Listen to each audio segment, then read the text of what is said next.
Welcome to Mondays with Maria, presented by Addition Financial Credit Union. Here's OCPS Superintendent, Dr. Maria Vasquez.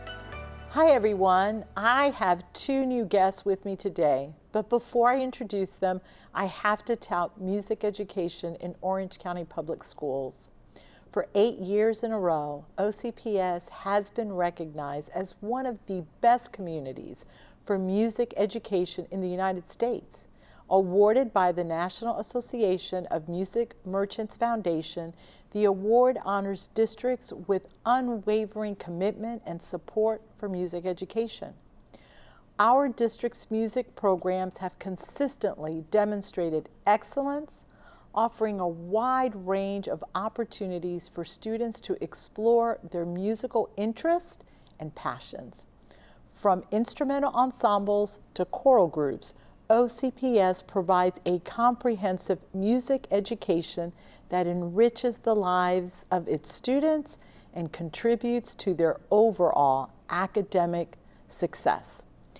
And the two gentlemen that I have right here are part of that success.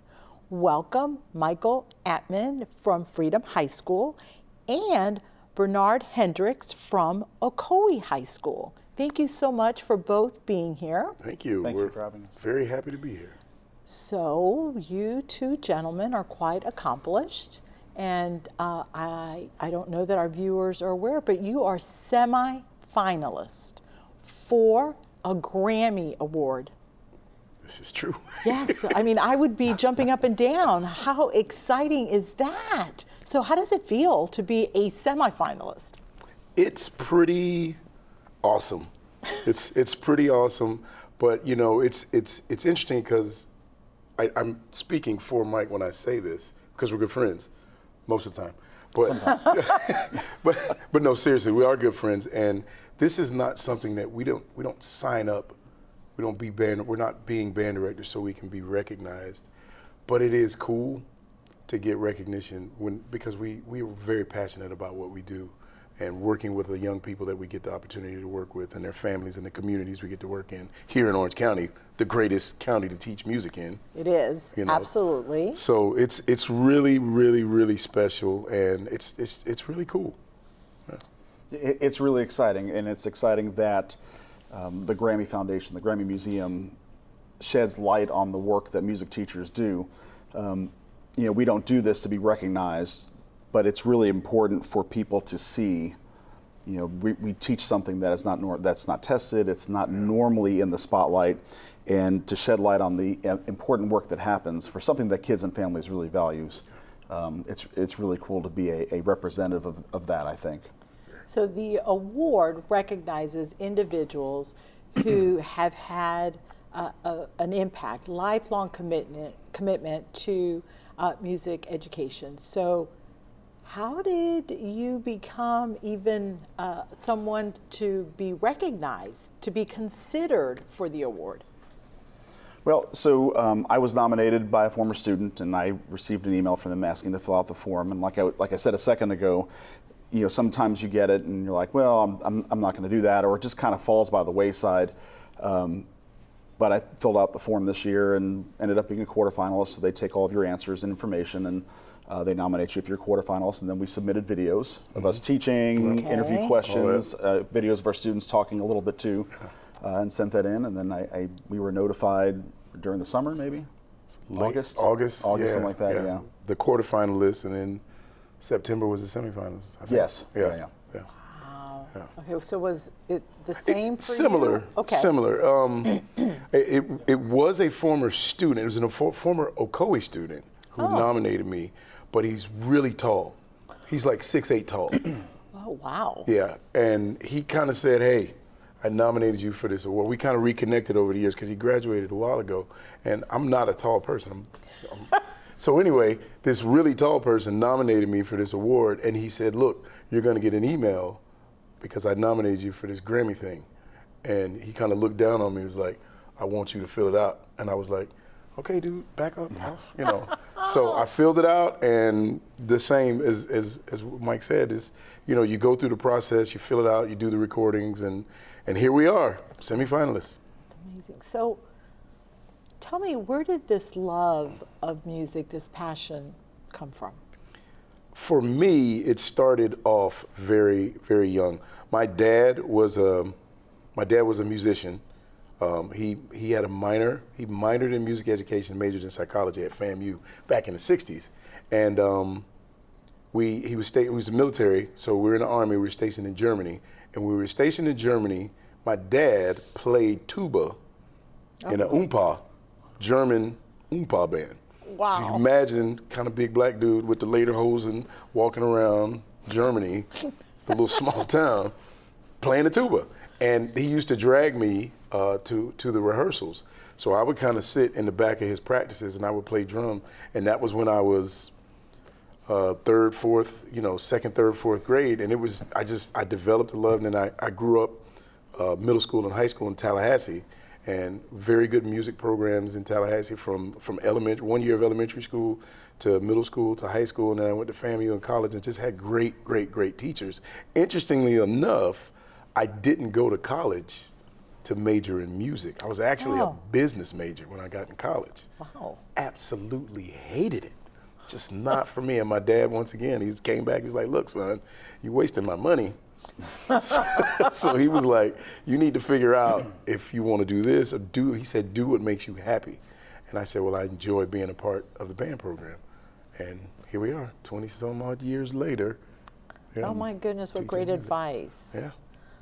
All right, so what was the impetus for this joy of music, this love of music? Well, very different from Bernie. My parents had no background in music.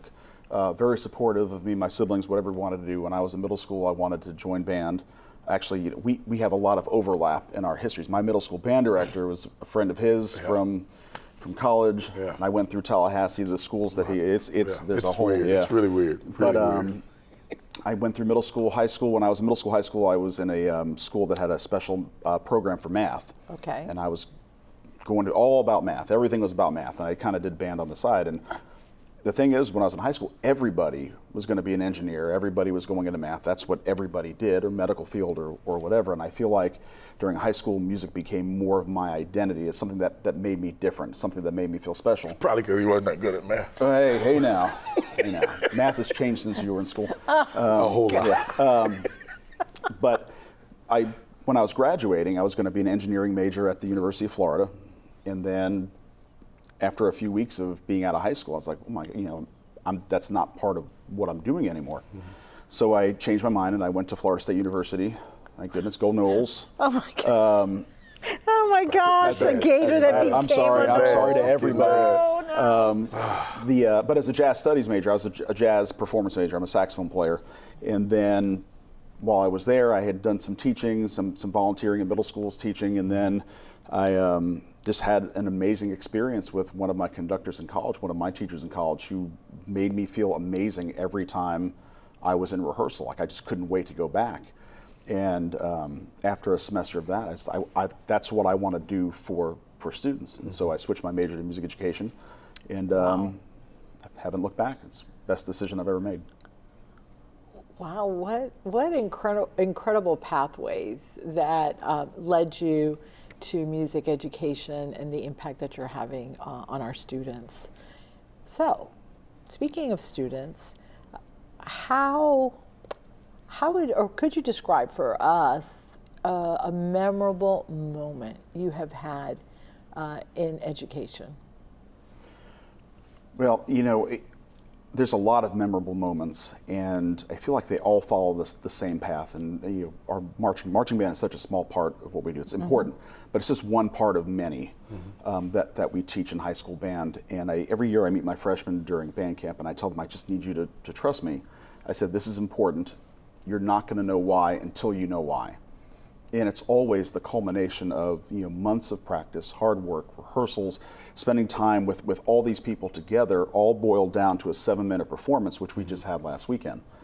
Yeah. And they come off the field, and all of that building towards that for months, and they perform for what is thousands of people at MPA or wherever we're performing, and you just see them come off the field in tears. And the high-fiving and the hugging, and I said that they're all memorable. For me personally, my favorite, my daughters go to school with me. One of them graduated last year, but she came off the field. And I gave her a hug last year, and she was having that moment. And I think kids, they'll never forget the way they felt when they accomplished what they accomplished. Yeah. So for me, those are the memorable moments. Oh my gosh, that's wonderful. Yeah. Mr. Hendricks? There's like Mike said, it's too many. It's too many memorable moments to really, really say, well, this one. But similar to what Mike said is we spend so much time around our kids. We're being the fact that we get to teach kids usually for 4 years, and some of those kids we actually meet them when they're in middle school because we try to get over and visit our feeder schools. So you build a relationship with the kids, with the family, with the community that you're in, and I've had the really unique pleasure of serving as the officiant for, if I'm not mistaken, I think it's 8 or 9. I can't keep track. 8 or 9 of my former students' weddings. So and a couple of those have actually been like band couples that I was like, oh, I don't know if y'all gonna make it. And now here it is, and I'm actually, would y'all, so it's for me, it's always about the relationships that we're able to build with the, not just the kids, but with their families and with the communities that, like Mike's down in the Freedom area. We're walking the grocery store in the Freedom area. Everybody's, hey, this is Mr. Hammond. You come up to Ocoee and, you go to the Publix and everybody's like, what's up, Bernie? Hey, Mr. Hendricks, how you doing? The kids, former students work there. So I think that's been my highlight of the music education career, is being able to build meaningful and memorable relationships and just being able to serve the kids in the manner that we do. It's really special. It's really special. Well, having you both here has been simply amazing. And when I heard both of you in your memorable moments, what comes to mind is that feeling of being connected, right? That students are connected to school so that they feel that they are part of that family. There is an adult, there's people there that care about them. So thank you so much for being here. And I know you're going to be a winner. I know it. I can feel it. So best of luck to you. And thank you all for watching. Don't forget to like, follow, and subscribe. We will have more of our conversation on our podcast. Just go to wherever you get your podcasts and search for Mondays with Maria. I'll see you next week. Thanks for joining. For an extended conversation on today's topic, listen to the Mondays with Maria podcast, available wherever you get your podcasts. Mondays with Maria is presented by Addition Financial Credit Union. Count us in for every step of your financial journey. Learn more at additionfi.com. For more OCPS news and information, visit theslice.ocps.net. I'm your announcer, Caleb Priester, a senior at Jones High School. Thanks for watching and have a great week.